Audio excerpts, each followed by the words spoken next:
Good morning. In case anyone doesn't know anyone who's here today, from my far right, Dr. Malatras, who's not really a doctor, Dr. Zucker, who is really a doctor. To my left, Melissa DeRosa, Secretary to the Governor. To her left, Robert Mejica, Budget Director. Let's give you some facts today. My man, Sergeant Joe Friday, just the facts, ma'am. My daughters say nobody understands who Joe Friday is. That's their mistake. Dragnet was an underappreciated cinematic treasure, in my opinion. Joe Friday, just the facts, just the facts. Here are just the facts. Hospitalization rate is down from 18,000 to 17,000 mark. That is good news. Total hospitalizations down. We talk about the flattening of the curve, the apex. How long is it flat? When does it start to curve? We don't know, but this is a good sign today. If you look at the net change in hospitalizations, it's down more significantly than it has been, so that's positive news. 3-day average, which again is more accurate than the day-to-day counts. I'm a little skeptical about the day-to-day counts. This is all a new reporting system, but the 3-day average is more reliable. ICU admissions number is also down significantly for the first time, so that's good news. Intubations is down, and that's really good news because the intubations ultimately lead to the worst news. 80% roughly of people who get intubated never come off the ventilator.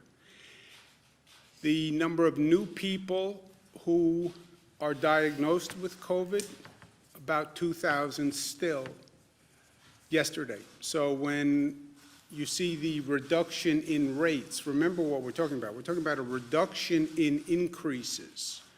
You still have 2,000 people every day about who are walking into a hospital for the first time or who are being diagnosed with COVID for the first time. And 2,000 is still a lot of people. But the good news is it means we can control the virus, right? We can control the spread.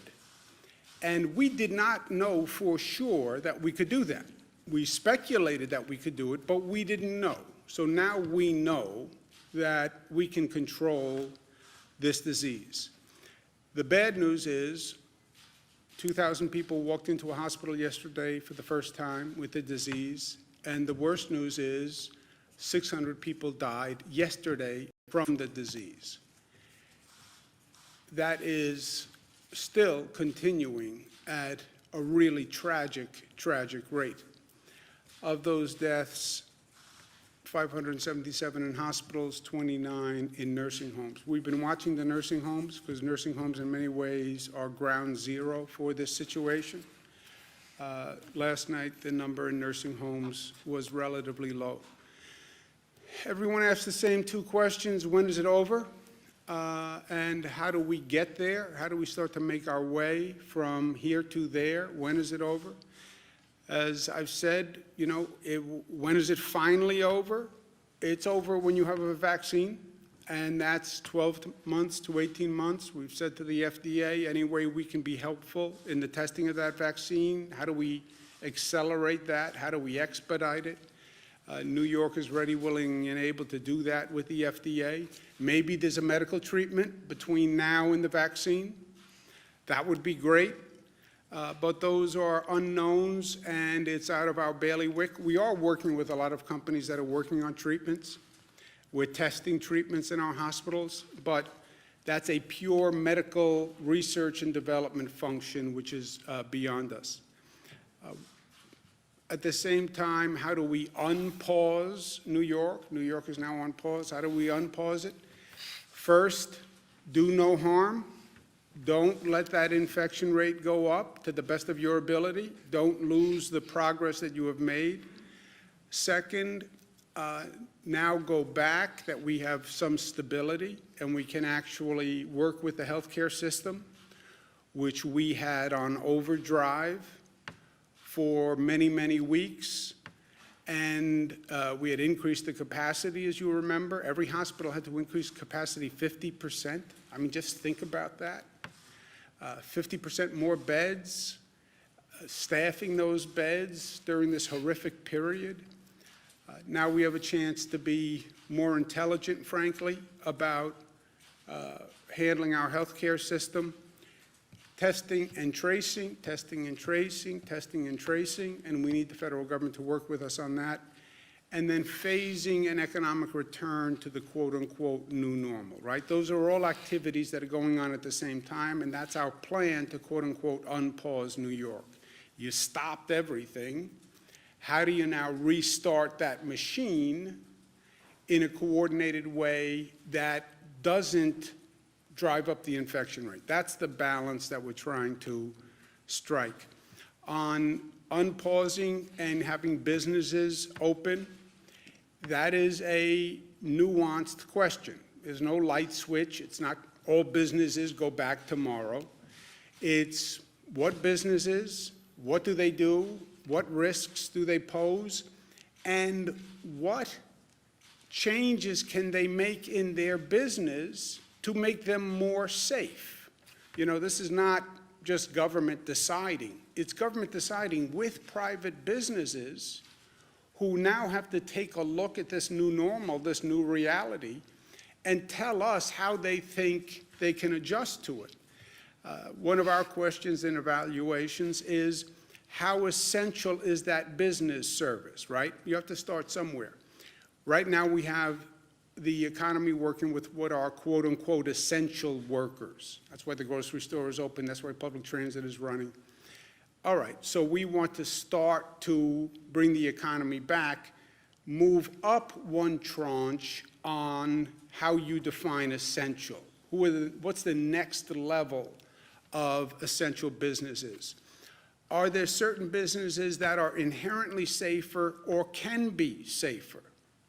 And then let's talk about how we reopen them and where we reopen them. And these are all questions that we have to work through on a case-by-case basis. But there is a matrix. And the matrix is how important is the business to society, how essential a service, and how risky is that business from a rate of infection. And obviously, the more essential a business, the lower the risk, the more they are a priority. And then how do you do it? You do it in phases of priority, and then you phase it up the way we phased it down, which is by percentages. And this is going to be an ongoing process over the coming weeks that we're working through with the other states.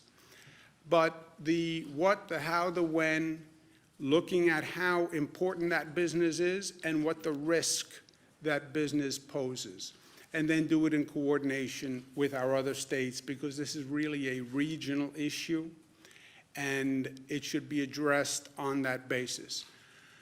Coordinating with the other states doesn't mean we'll always be in lockstep, but we'll talk through everything first, and hopefully we're not doing something that's contradictory to another state at a minimum. And so far, so good on that exercise. And that analysis is ongoing. But it's not going to be all about what government does. The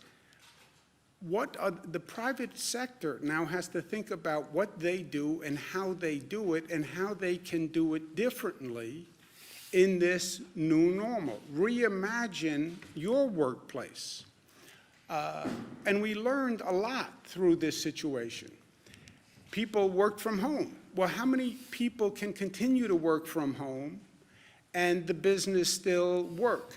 How do you socially distance in the workplace? Can you socially distance in your workplace? What are your new normal procedures and practices? How do you think you're going to get workers back and forth, and what precautions would you take? In the workplace, how would people work, and where would they sit, or where would they stand, and how do you do it without conference meetings, and how do you do it without gatherings? How are you going to interact with the public in a way that keeps the public safe, right? We're talking about businesses that pose a lower risk. Tell us how you intend to organize and conduct your business. And can you do it in a way that poses a lower risk? And what would you do with your workforce to make sure if an infection happens that we can jump on it quickly? And then as we're going through all this planning, this is going to be a moment of transformation for society. And we paid a very high price for it. But how do we learn the lessons so that this new normal is a better New York? And there are lessons that we must learn from this, because we do need to do things differently, or we can do things differently, and we can do things better. Part of the way across that bridge is testing. It is the single best tool to inform decisions and to calibrate all of this. This new testing world is a new frontier for all of us. New York State has been very aggressive about doing testing. We set a very ambitious goal when we began, and I'm happy to say they did it. We've done 500,000 tests in 30 days. That's more than California, Florida, and Michigan combined. And this is all about figuring it out first and taking a system that frankly didn't exist and creating this testing system and this testing regimen. 500,000 tests in 1 month. That sounds great, and it was great. It was a great accomplishment. And congratulations to everyone who put it together. But when you think of 500,000 tests in 1 month, and then you compare it to the fact that you have 19 million people in the state, you have 9 million workers, the 500,000 doesn't sound so big, right? So we have many questions to answer. Where do you test? How do you get the supplies? How do you coordinate the private labs? How do you coordinate the demand going to these private labs, right? Everybody wants testing. Private sector companies are calling for testing, and they're going right to the labs. Everyone is going right to these labs, and 50 states are competing, and the federal government is buying product from these labs. This has to be figured out, and it can only be figured out in partnership with the federal government. On top of that, once you go from testing, you have to trace every person who comes up positive. Trace means investigate. Investigate all those prior contacts. And then one contact, you test that person, leads you to another person. So the tracing investigators are really assembling an army that does not now exist. I spoke to the White House again this morning about it. I understand that this is a problematic area and the federal government's not eager to get involved in testing. I get that, but the plain reality here is we have to do it in partnership with the federal government. You're talking about supply chains that go back to China. A state does not have the capacity to do that. And there's no reason why you would have 50 states each trying to figure this out on their own, competing with the federal government, competing with the private sector. So I'm very much looking forward to the federal government's willingness to tackle this, understanding that it will be imperfect at best. But if we work together, we can do better than any of us could do alone. And that's what this is all about. You're not going to achieve optimum performance. You can't put together this national system with perfection. So people are understandably reluctant to get involved. But understanding the risk and understanding that it's never going to be done perfectly. If we work together, we can do better. And that's what we have to actually accomplish. We have to strengthen the healthcare system. Our surge in flex, which is the first time we've ever called upon all these hospitals to work together and coordinate. Every hospital was basically its own enterprise. And then we go back and say, well, you all have to work together and coordinate, and we're going to help you coordinate. It was first time that's ever happened. We understand about a stockpile like we've never understood before. We understand about sharing resources like we've never understood before. And we understand about sharing among states and how good people were to New York when we needed it, and states stepping up and sending us ventilators. And I said, New Yorkers don't forget, and New Yorkers are the most generous and most gracious, and we'll be there when people need help. New Jersey is still looking at their curve rising. The wave hasn't crested in New Jersey. They're our neighbors. Anything we can do to help. I've told Governor Murphy all he has to do is ask. We're here. And we're going to send 100 ventilators to New Jersey. But the key to all of this, the calibration, is the infection rate. And this gets a little technical, but I need people to really understand this. Why don't you open tomorrow? Because we're afraid the infection rate will go up. And everything we've been doing is to slow the infection rate. Well, how do you track the infection rate? We don't. We don't track infection rates. We see hospitalization rates, which are different. A hospitalization rate is a person who got infected and became seriously ill, so they had to go to the hospital. But we don't know how many people have been infected or are getting infected. We only know at this point how many people walk into a hospital, okay? Or how many people get tested in a nursing home. If you have advanced testing, then you'll have a better idea what % of your population has actually been exposed. That's what the antibody testing is all about. But the key is, as you're making this calibration on the reopening of the economy, as you're bringing more people out of their homes, how fast is that virus spreading, and how quickly is that infection rate rising, right? Dr. Fauci said early on that this virus spreads. It does it very well. And we know that, and we've learned it the hard way. The rate of infection is everything, okay? All those early projection models assumed a higher rate of infection, a higher rate of spread. That's why they were calling for so many more hospital beds, many more mortalities, because they projected a higher rate of spread. That has not happened so far. Caveat, so far. We've controlled the beast. We've brought the rate of spread down. If their rate of spread actually happened, we would have been in a much, much worse situation, and we would have been in a really bad place.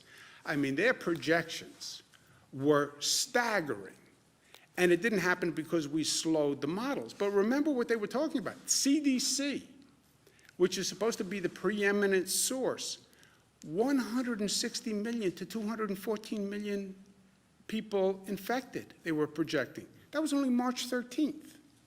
That's what the CDC was projecting.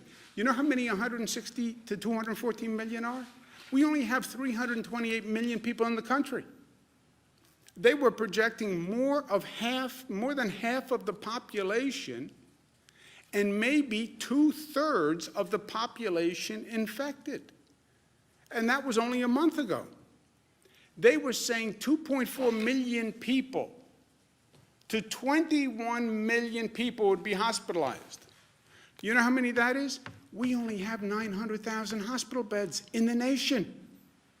They were saying, by their projection, a minimum of twice as many people would need hospital beds as we have hospital beds. Just imagine that. That was the CDC. The White House Coronavirus Task Force, the same thing. White House Coronavirus Task Force was saying 1.5 to 2.2 million deaths. Deaths. And that was the White House Coronavirus Task Force as of March 31. Okay? Best case scenario, 100 to 240,000. With mitigation efforts. March 31, just over 2 weeks ago. So, and that's why all of these models said the same thing. They were all believing a higher infection rate. Now, and that's McKinsey, and that's Columbia, and that's Cornell, that's all of them. That's the Gates-funded model. They were all projecting a higher infection rate. We slowed the infection rate by our actions, and that's why we're in a better position today. Now, what does the infection rate mean? And I know this gets a little granular, but people have to understand it if they're going to understand why we need to do what we need to do. The infection rate is how many people does one person infect, okay? How fast is the virus spreading from one person to another? And they talk about the R0 factor. The R0 factor is the projected spread of the virus, okay? If one person infects less than one other person, the disease is on the decline. If one person basically infects one more person, the rate of spread is stable. I get infected, I infect one person infects one. When you have a really situation out of control is one person infects two people or more, because then the increase is just exponential, and that's fire through dry grass. This is what they were all trying to project, and this is what we have to control as we start to reopen the economy. We say, we turn the valve on the economy, we open a little bit, and we watch the meter, right? What's the meter? The meter is the hospitalization rate, or even better, the virus spread rate.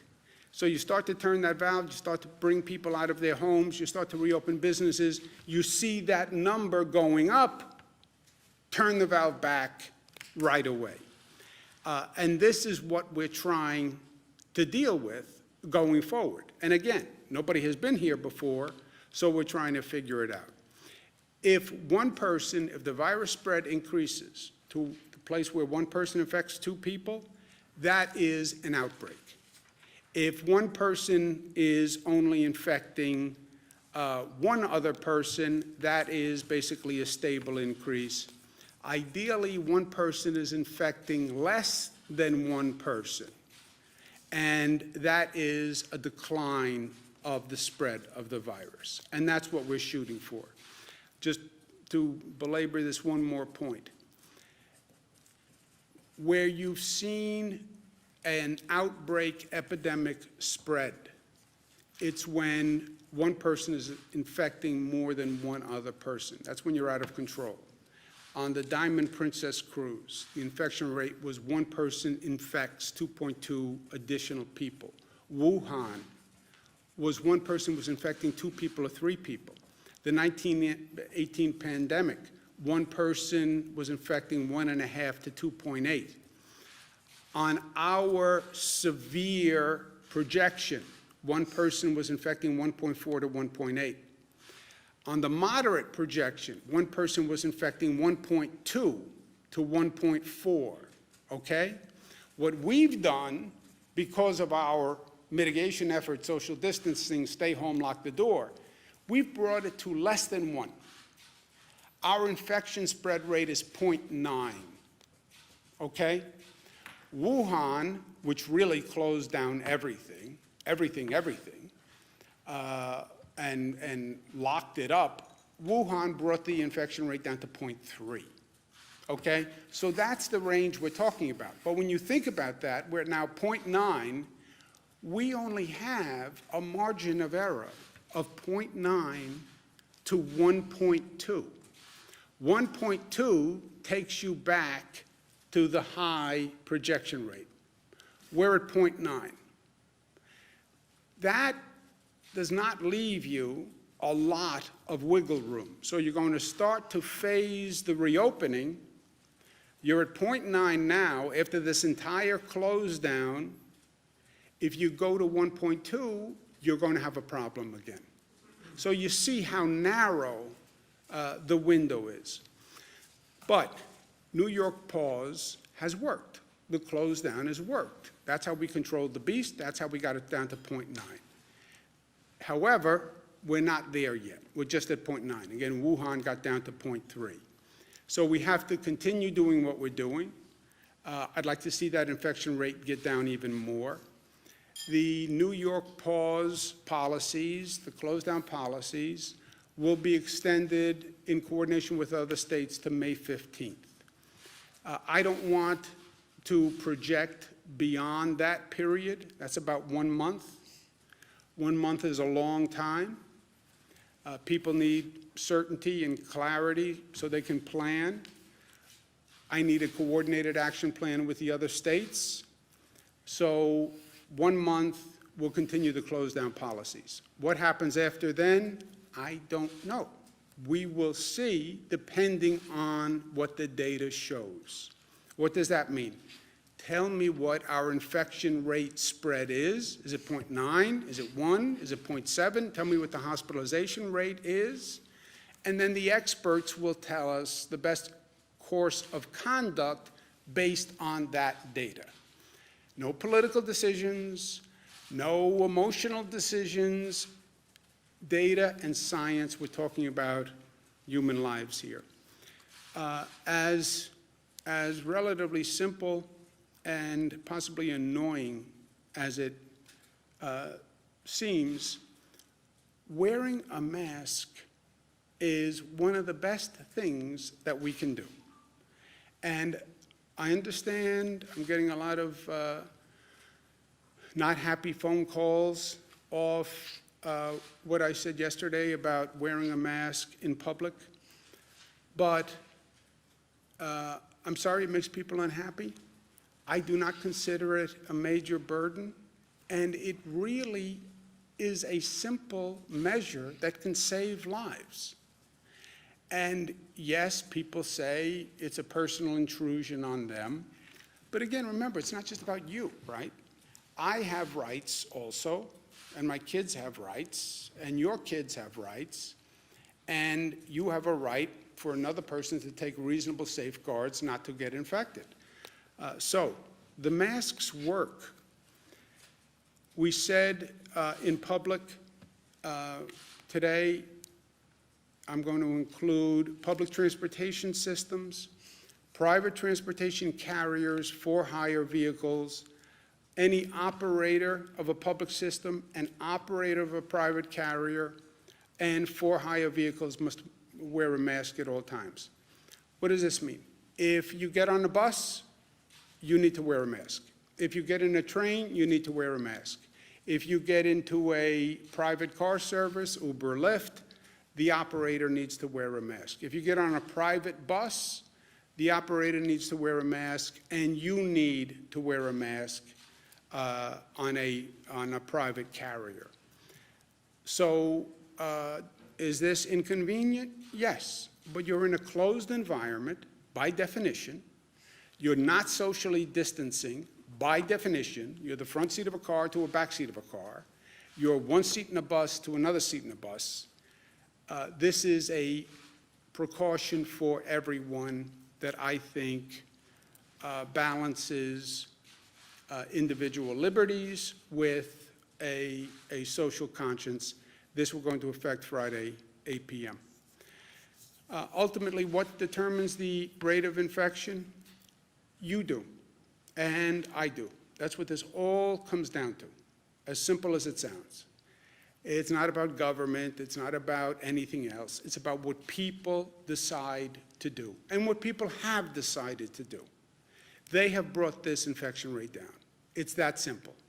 Nurses, doctors did a phenomenal job. First responders did a phenomenal job. Essential workers did a phenomenal job. But that rate came down because people changed their behavior.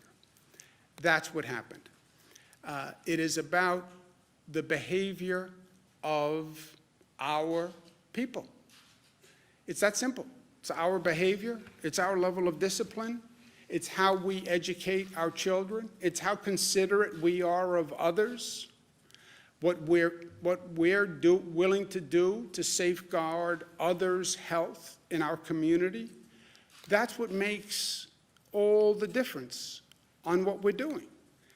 And it is the simple things. It's wearing a mask, it's washing your hands, it's the hand sanitizer, it's the social distance, it's making sure your children understand what to do, what not to do.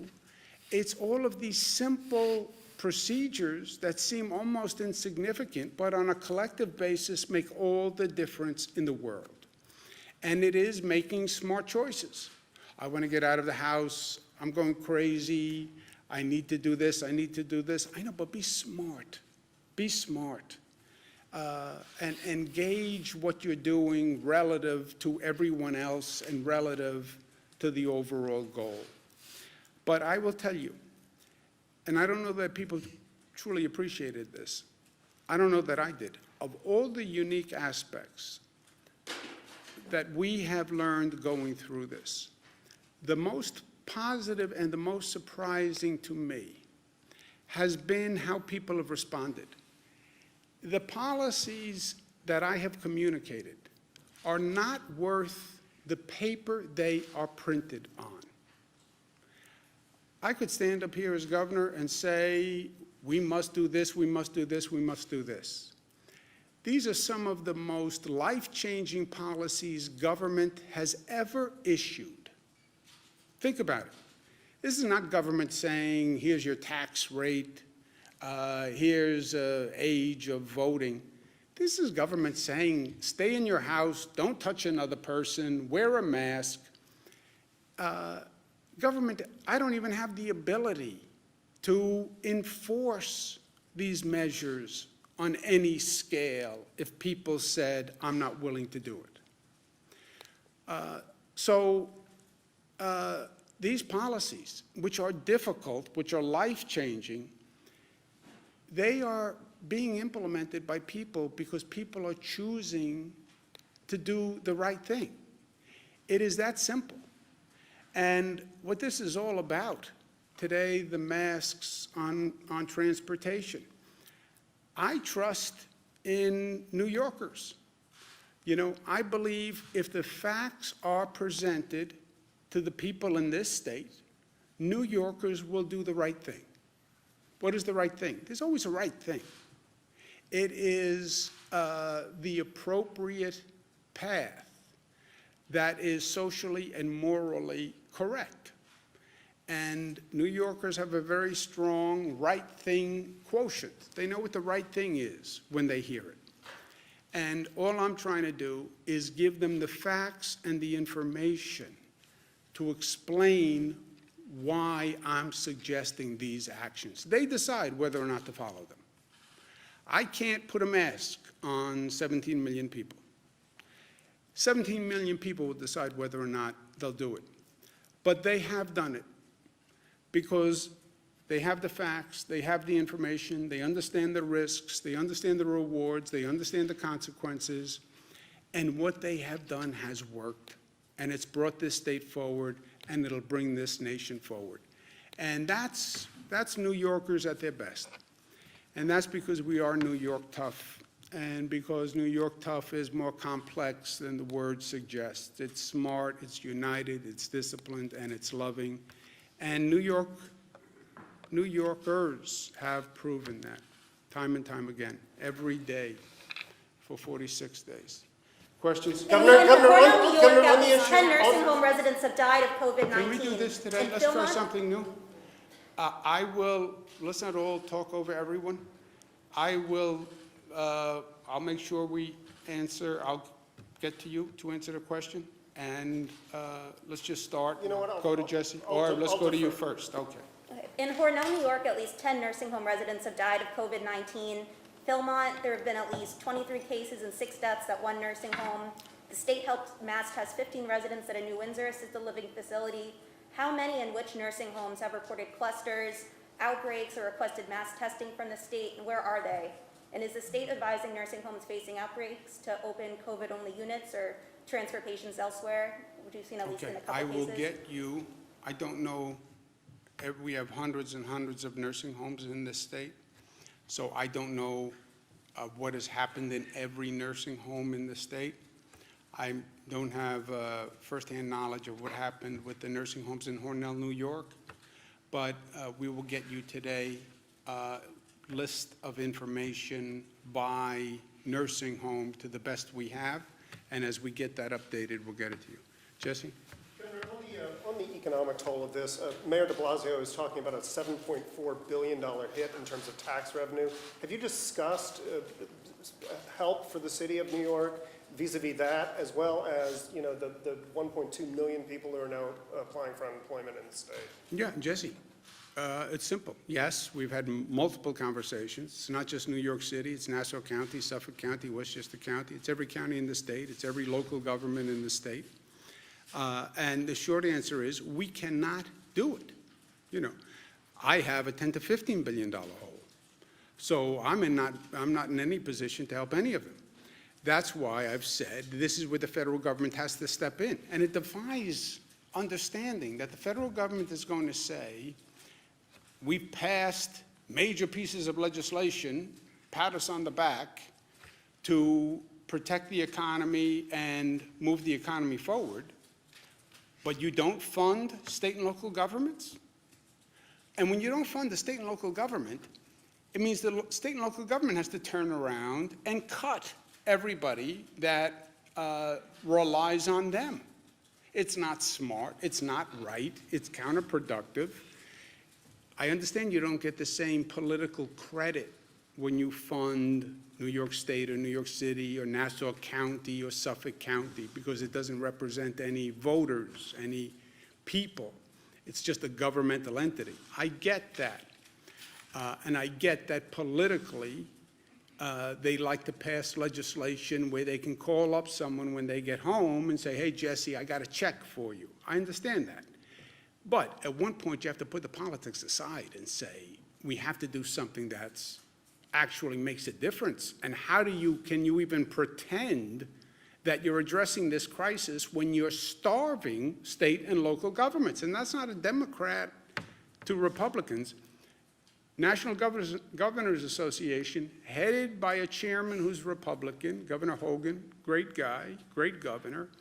Myself as vice chairman, we sent a letter saying that to the administration. And by the way, I say it to my Democratic congressional members. I said to Senator Schumer, I said to Senator Gillibrand, you pass a piece of legislation that starves state and local governments, you're not helping the country. You're just not.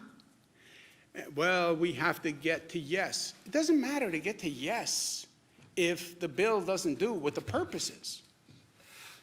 Bernadette? Just to follow Marina's question real quickly, why has it taken so long to get specific information about specific nursing homes? That would seem to be in the public interest for people to know where people are dying. We where are people putting sick. it, we're putting it together. You know, you have to appreciate the practical reality here. That's why I say watch this whole reporting system. You have hospitals that are dealing with hell every day. And you're basically saying, make sure your report isn't late, which is what the Department of Health says. Nursing homes that are dealing with hellacious situations, or make sure your report is on time. Yeah, and look, I've been on the phone with these types of facilities, and they say, I understand, make sure my report is on time. I have 7 people critically ill, I'm short-staffed, I don't have enough PPE, and you're giving me a hard time about reports. So in the balance of things, I understand the degree of difficulty. And how many nursing homes are there? 613. 613 nursing homes, right? So you're not talking about one phone call. But we are getting the data. It is coming in. When will we have it? Do we know? Today. You mentioned that there's, obviously the flattening of the hospitalizations, but we had yesterday the highest, or the day before, the highest number of positive cases since testing started. Are you concerned about seeing that number tick up, and why might that be while the hospitalization? The testing is not indicative of anything, in my opinion. It is not a random sample. It is a function of how many tests you are doing. What's been happening is our testing capacity is going up. As our testing capacity goes up, the more tests you do, the more positives you find.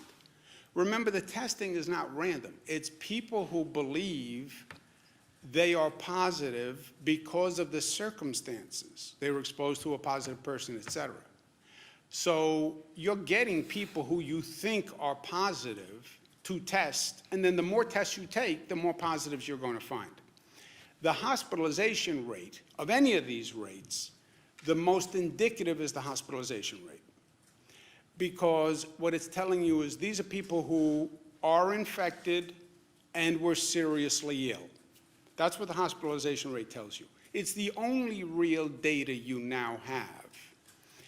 It doesn't tell you the rate of infection spread and whether it's increasing or decreasing. But it tells you how many people walked into the hospital who were positive after they were tested and who were seriously ill. That's the only number you have that is statistically representative. Bernadette? President Trump accused New York City of padding the death count, padding the numbers, because they changed the way that they're recording. So now they're saying they added something like 3,800 new deaths based on in-home deaths. What do you say to that? Do you think that the president is correct in saying that? And also, when is the state going to start having that separate category? Yeah, Melissa knows this better than I do. Look, I think what you're seeing is, well, first, I don't know what the president said specifically, what his words were. And why would New York City want to inflate a death toll? I mean, that doesn't make a lot of sense. It's bad enough as it is, it's painful enough as it is. Why would you want to inflate a death toll? Look, I don't know, but it sounds even more bizarre than usual that anyone would want to do that. I think what's happening is they're changing. CDC put out different guidelines about what numbers you must report.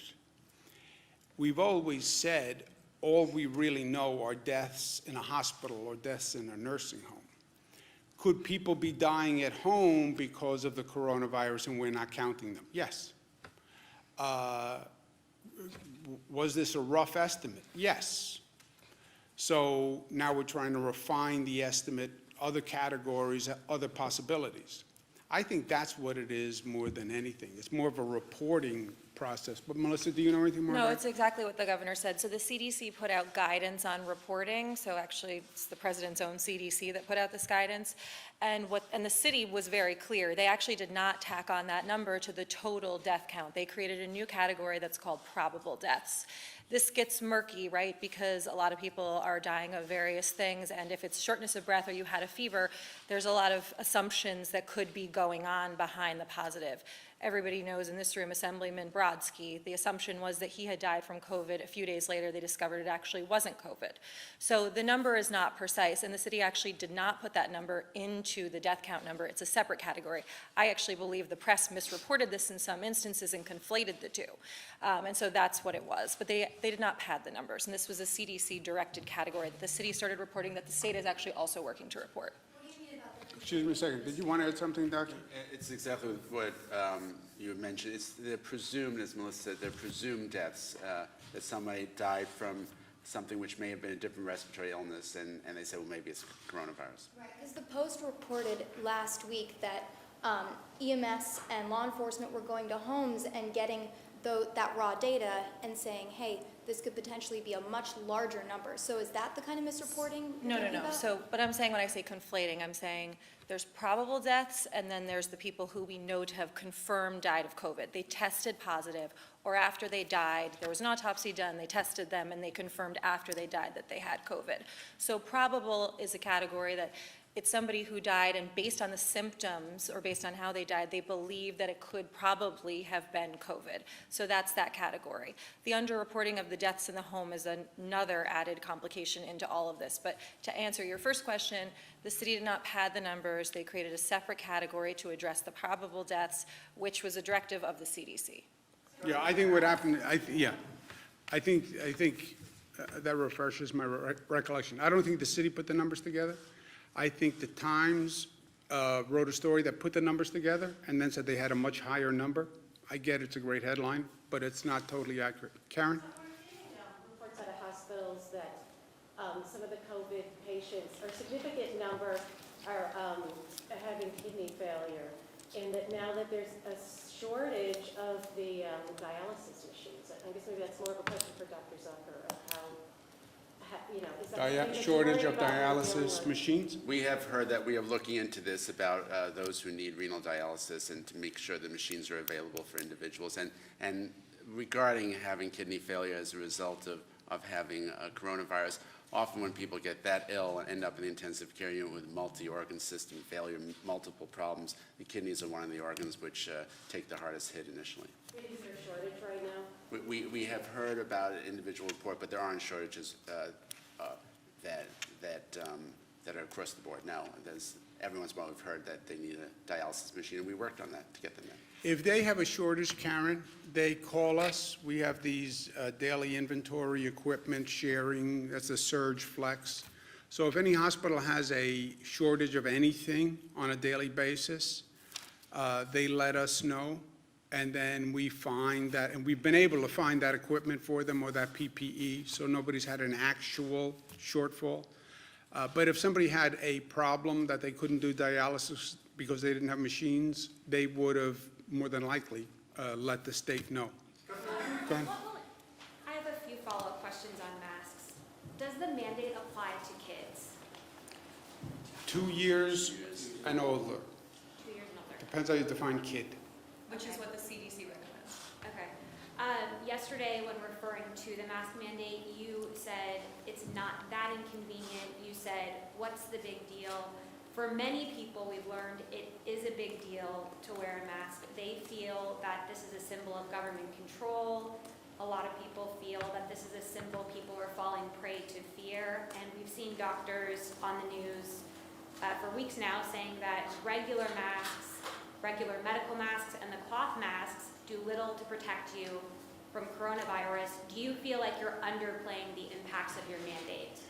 No, I said, I don't know how I can be underplaying. I said that I know there's a lot of opposition to this. I've had many people say they don't like it.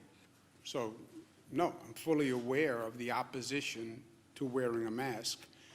It's a face covering, right? Just so we're all saying the same thing. It's a mask or a cloth covering of the nose and mouth. It doesn't have to be a mask. It could also be a cloth covering. But no, I understand that people do not like it. And people understand, some people do not like it. And some people think it is an imposition. And it is a government overreach. I understand that. By the way, some people think the close down order was a government overreach. Some people think that this is all a fabrication and a political conspiracy. To them, I say, if you don't think 600 people died yesterday, and if you don't think that's a problem, I disagree with you. If you doubt that 600 people died, I'll bring you to see the 600 people. So is it a fabrication? No, 600 people died yesterday, okay? And that's a reality we deal with every day. We want to see fewer people die. I'm asking New Yorkers to wear a mask, not just to protect yourself, but to protect other people from you. If you have the virus, you can infect other people.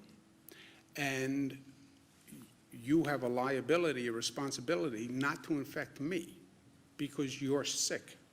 And that's what a mask would help. I understand the opposition. My phone's ringing off the hook with the opposition. I also understand what 600 deaths mean. I understand the toll on the healthcare system. I understand the nurses and the doctors who are stretched to their limits. I understand the police officers who go out there every day and who are afraid. And asking New Yorkers to wear a mask at this time, I think, is more than reasonable. I understand that people disagree. Are you wearing a mask on the day-to-day? When I am in public circumstances, yes. Here in this room, no. Let's do someone who didn't ask a question. What will it take for us not to have to social distance? You've said that a vaccine could take 12 to 18 months. Is that how long we'll have to social distance for? You know, it depends on how good we are at reducing the spread of the virus, and we don't know that. It also depends on when they come up with a medical treatment, and we don't know that. So I understand people want certainty and closure, but we don't have it. We don't have it. But just hold on. Let's do someone who didn't ask a question. Josepha? California, Gavin Newsom is giving undocumented immigrants $500 since they were cut out of the federal stimulus package. Is New York considering doing something similar, and can we do that considering our financial state? Well, look, we financially, if we don't get the federal government to actually pass a piece of responsible legislation, and I've said to to the extent they care for my 2 cents, our senators, don't pass a piece of legislation if it's not responsible.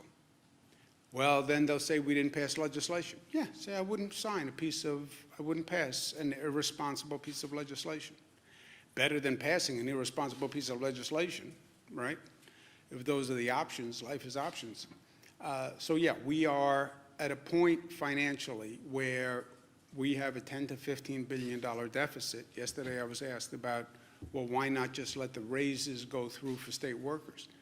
When you are broke, it would be irresponsible to do these things. I do hope and believe the federal government should have a more inclusive policy. All right, let's do one. Undocumented immigrants, that there's no shot. Well, we're looking at it, but we have real financial problems right now. Hey, Governor, at a time when you're talking about the importance of regional coordination, it seems Governor Murphy is allowing state parks to stay open, yet here in New York State they are closed. Is that problematic? You know, as I said, there's not going to be 100% conformity of the plans. More, it's understanding what they're doing, what we're doing, so we don't conflict and bump into each other, which has happened in the past, because people make decisions. The state parks, look, I can argue it either way, right? All of these things are judgment calls, but I don't think that's especially problematic either. And regarding unemployment, we're hearing stories that people are still not getting return phone calls within 72 hours, particularly people who are self-employed, who have lengthy documentation to fill out. Has that been an issue? I don't know if it's for you. I have not heard that. Melissa, do you know where that is? So again, let's do some context here. as Jesse noted, and the Labor Department is going to be putting out the figures later today, another 400,000 people filed claims for uninsurance in the last week, the week ending this past Friday, which brings us up to 1.2 million claims in the last 5 weeks. To give you guys a sense of comparison, during the entirety of the 2008 crash, New York State lost 300,000 jobs. So in terms of the volume that the Department of Labor is dealing with, just for everyone's understanding.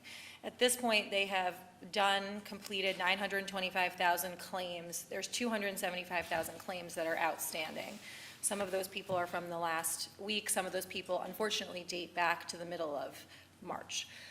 Most of the people who date back to the middle of March are people who require additional forms for, as you said, people who are self-employed, people who are contractors, and so that process has been taking longer.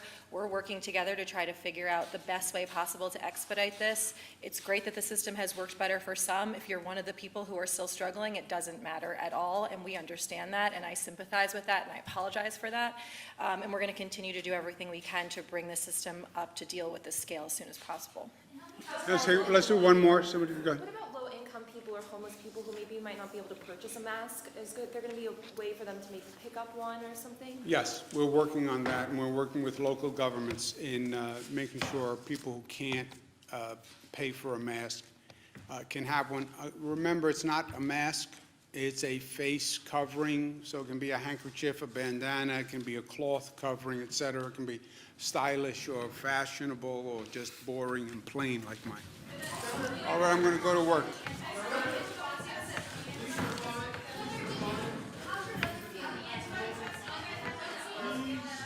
He's feeling better. Thank you for asking. His wife now tested positive, so he feels obviously. We're not sure how Christina, is my brother's wife, how she got the virus, but assuming he gave it to her because she was helping take care of him, he feels bad about that on a personal level, and on a practical level, he's sick in the basement. Christina's quarantined upstairs. They have 3 kids, so it's a practical hardship, but he's feeling better. Thank you very much for asking. Thank you.